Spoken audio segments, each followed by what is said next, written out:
Hoje vamos tratar de um tema muito sério, exclusão do ICMS da base de cálculo do PIS/COFINS, fundada no valor destacado em nota fiscal, que tem sido inscrito na dívida ativa. Os argumentos fazendários e as ilegalidades serão aqui tratadas. A súmula 436 do Superior Tribunal de Justiça dita, entre aspas, a entrega de declaração pelo contribuinte reconhecendo o débito fiscal constitui o crédito tributário dispensado qualquer outra providência por parte do fisco, fecha aspas.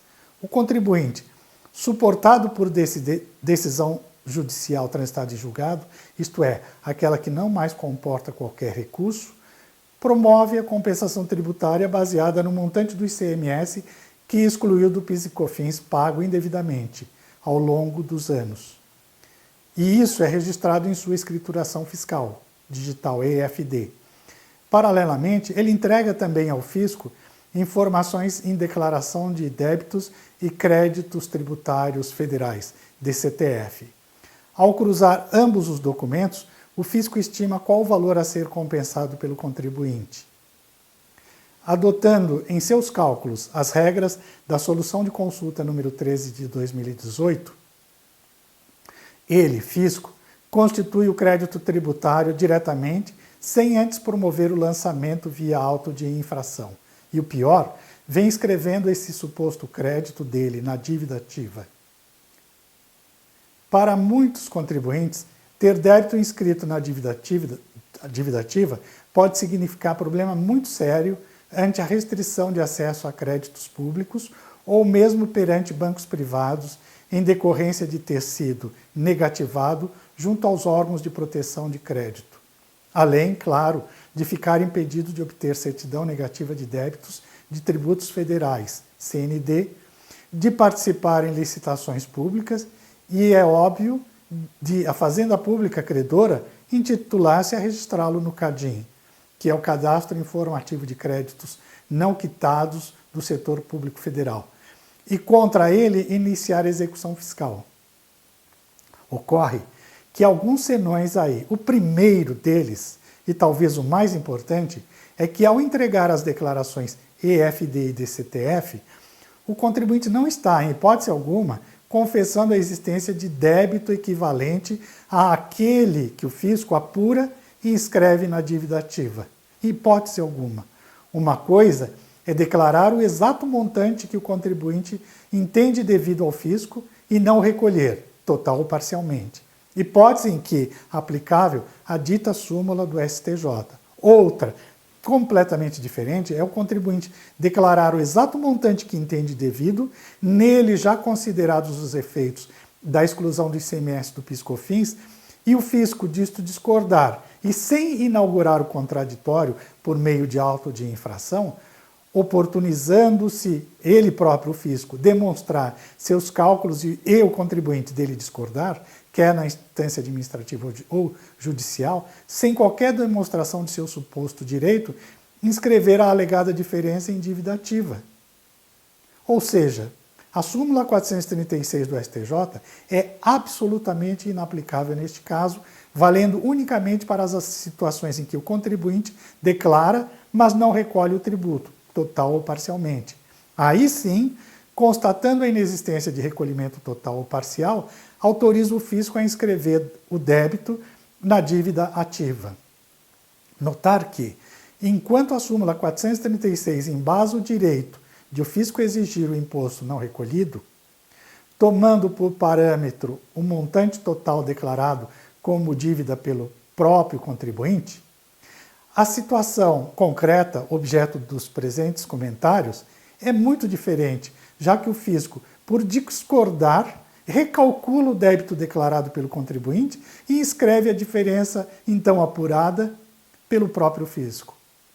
Deixar de recolher parte ou totalidade do tributo amparado em decisão judicial transitada em julgado só pode ser contestado pelo fisco mediante prova dos valores compensados a maior que o devido.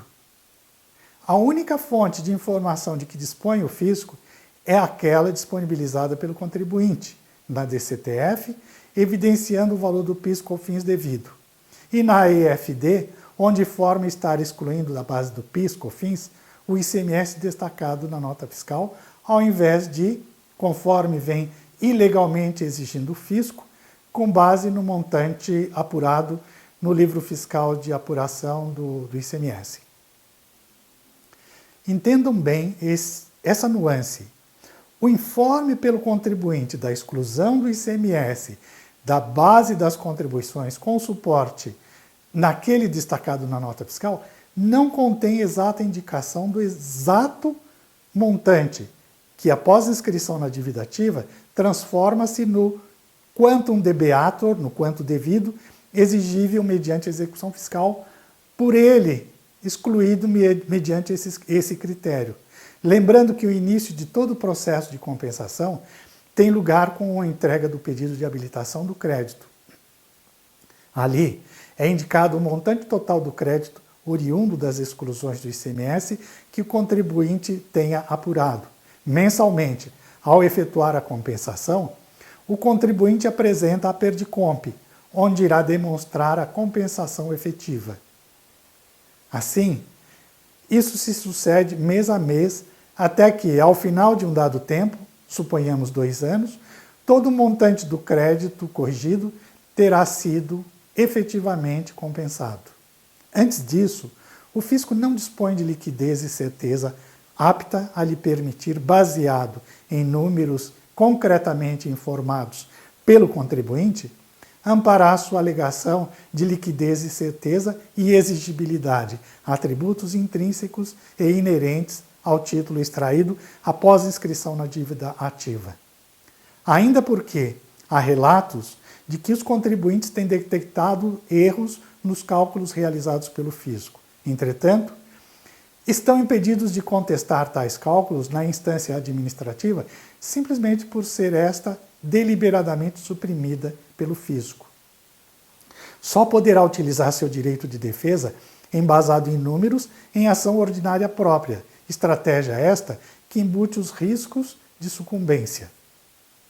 Portanto, já de saída, não pode a Fazenda aplicar a súmula 436 do STJ para fundamentar sua pretensão, e não pode, neste caso, ante a absoluta ausência de elementos suficientemente consistentes em ambas as declarações, DCTF e EFD, que lhes permitam determinar o exato montante, no seu entender, apurado em discrepância com a, entre aspas, orientação estampada na solução de consulta 13 de 2018. Igualmente, na Instrução Normativa 1911 de 2019, se é que se pode chamar a esse monstrengo de, entre aspas, orientação, já por se tratar a rigor de puro arbítrio não amparado em lei. Segundo aspecto relevante débito exigível é aquele vencido e não pago, não mais sujeito a termo ou condição para a cobrança judicial ou extrajudicial. Portaria PGFN 33/2018, artigo 1º, parágrafo 3º. Ora, o CTN dispõe que dívida ativa tributária é aquela proveniente de crédito tributário regularmente inscrito depois de esgotado o prazo fixado para pagamento pela lei ou por decisão final proferida em processo regular. CTN, artigo 201, caput. Se não há lei autorizadora da inscrição, e nesses casos a Fazenda Nacional tem suprimido, supostamente alicerçada na súmula 436 STJ, o processo regular que obrigatoriamente deveria ter se iniciado por meio de auto de infração, mais ainda, não fixa previamente prazo para seu pagamento, esse proceder não encontra amparo, a não ser na arbitrariedade fiscal. Ainda, o CTN dispõe que o lançamento tributário é efetuado com base na declaração do sujeito passivo ou de terceiro, quando um ou outro, na forma da legislação tributária, presta à autoridade administrativa informações sobre matéria de fato indispensáveis à sua efetivação. CTN, artigo 147, caput.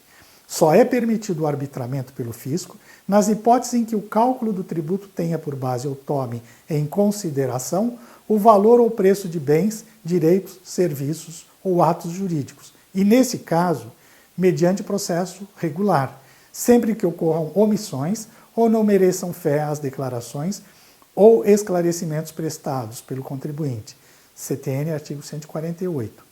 Mas, mesmo nesses casos, é cabível a contestação, a avaliação contraditória, administrativa ou judicial.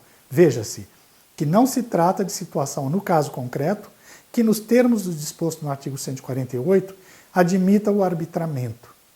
Pergunta que cabe no caso é: como pode ser reconhecida a liquidez e certeza do débito se o fisco não explica ao contribuinte como calculou o montante que, na certidão da dívida ativa, expressa o seu suposto direito? E isso assume importância absoluta quando se constata que os contribuintes vêm detectando erros nos cálculos feitos pelo fisco. Terceiro aspecto fundamental: a solução de consulta deu origem à Instrução Normativa 1911/2019, e esta não apenas reduziu, sem base em lei, o crédito do PIS e COFINS comparativamente àquelas situações em que o contribuinte seja titular de decisão transitada em julgado, conforme poderá ser conferido em tabelas disponíveis em nosso material, em nosso blogspot, como também majorou o débito de ambas as contribuições nas mesmas situações em que presente título judicial em seu favor. Em todos os casos, sob nossa responsabilidade, fomos ao judiciário e obtivemos sentença favorável contra a aplicação da Instrução Normativa 1911/2019, inclusive obtendo o reconhecimento judicial de que o ICMS a ser excluído é aquele destacado nas notas fiscais. Mas os contribuintes que não tenham conduzido essa providência estarão agora mais fragilizados e deverão conduzir providências judiciais, conforme será visto na sequência. Quarto aspecto fundamental é que o débito, para ser inscrito na dívida ativa, precisa preencher alguns requisitos: ser líquido, certo e exigível. Lei 6.830 de 80, artigo 2º, parágrafo 3º. Apesar de sua inscrição conferir-lhe presunção de liquidez e certeza, Lei 6.830/80, artigo 3º, caput, não prova sua exigibilidade. Portaria PGFN 33 de 2018. Repita-se: débito exigível é aquele vencido e não pago, não sujeito à condição para sua cobrança judicial ou extrajudicial. Portaria PGFN 33 de 2018, artigo 1º, parágrafo 3º. Mas, nesse caso, duas condições existem e não foram observadas pelo credor fisco. Lei autorizadora dessa inscrição, tanto que o fisco se funda na solução de consulta 13/2018 para alicerçar sua exigência, e o prévio, e 2, prévio contraditório. Resumo. Súmula 436 do STJ, absolutamente inaplicável, porque editada para utilização em situação diversa daquela hora fundamentada pela Fazenda Nacional. O arbitramento não é admitido pelo CTN na situação em que vem embasando a inscrição na dívida ativa. A solução de consulta 13/2018 não é lei. Ela foi sucedida pela Instrução Normativa 1911/2019, que já recebeu no Judiciário sentenças contrárias à sua legalidade. Para embasar inscrição na dívida ativa e pretensão fiscal, o fisco tem que comprovar liquidez, certeza e exigibilidade ausentes neste caso. Conclusão: com o devido pedido de perdão aos contribuintes em geral, isso tudo só se prestará a engordar os honorários das bancas advocatícias, na medida em que, nos casos em que incidir em sucumbência, a Fazenda será fragorosamente derrotada em mais esse embate e sucumbirá em favor dos causídicos no percentual situado entre 10% e 20% do valor discutido. Essa sucessão de derrotas originadas de causas irresponsáveis já vinha ocorrendo massivamente até que a Fazenda Nacional resolveu introduzir a transação tributária, também como meio de evitar essas derrotas no judiciário e condenações em sucumbência. Os contribuintes, não titulares de sentença judicial favorável, fundada na Instrução Normativa 1911 de 2019, que lhes assegure o direito de excluir o ICMS destacado na nota fiscal, terão algumas alternativas cujas escolhas deverão ser mais apropriadas a cada caso concreto, porém serão mandatórias, ou seja, obrigatórias. Algumas deverão ser obrigatoriamente eleitas. A. Mandado de segurança contra as exigências postas na solução de consulta 13 de 2018 e, obviamente, contra a inscrição na dívida ativa. B. Anulatória de débito fiscal, se necessário, juntamente com a ação declaratória de inexistência de relação jurídico-tributária. C. Aguardar o início da execução fiscal para lá se defender através de embargos à execução. É bem compreensível a estratégia empreendida pela Fazenda Nacional. A publicação do julgamento do recurso extraordinário 574.706, Paraná, ocorreu em 2 de outubro de 2017. A Procuradoria-Geral ajuizou embargos de declaração na sequência, até hoje não julgado pelo STF e sem previsão de quando será. Enquanto isto, a decadência do direito da Fazenda de exigir essa diferença, que vem sendo agora inscrita na dívida ativa, prossegue seu curso sem interrupção. Assim, optou a Fazenda por travar a prescrição que ocorreria em 2022, que sucede à decadência, por meio da inscrição diretamente na dívida ativa, como vem agora fazendo. Com isso, conseguiu 3 efeitos, a saber, travar a decadência e a prescrição, ganhar o tempo correspondente ao processamento do contraditório na instância administrativa, que nesse caso inexiste, infernizar a vida do contribuinte mediante inscrição desse débito inexistente na dívida ativa, causando-lhe transtornos, mesmo que para isso tenha sido atropelada a Constituição e o CTN, bem como a Lei de Execução Fiscal.